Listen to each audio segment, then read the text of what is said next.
100 years ago, our world was a very different place. Every year, measles caused the death of millions of children.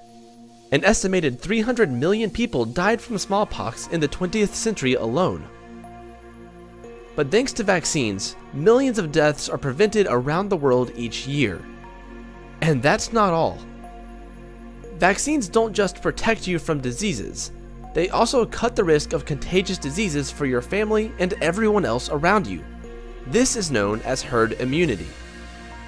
So, how many people need to get vaccinated to achieve herd immunity? And if herd immunity can protect you, why do you still need to get vaccinated? When enough of a community is immunized against a contagious disease, most other numbers are protected from infection because there is little opportunity for the disease to spread.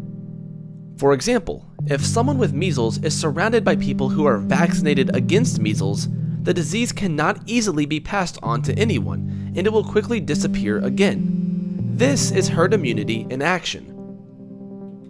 People are not always the same when it comes to vaccinations and immunity. Infants, for example, don't have a lot of natural immunity when they are born, but they also can't get vaccinations right away. So, they depend on herd immunity to protect them. Similarly, people with vaccine allergies and anyone with immune-suppressing diseases like HIV or cancer depend on herd immunity. To have herd immunity and protect lots of people from disease, a very high percentage of people in any one area need to be vaccinated. This is called the threshold. For example, to get herd immunity against measles, 95% of people in a community have to be vaccinated. But if herd immunity works, then why do we get outbreaks of infectious diseases in populations where most people get their routine vaccinations?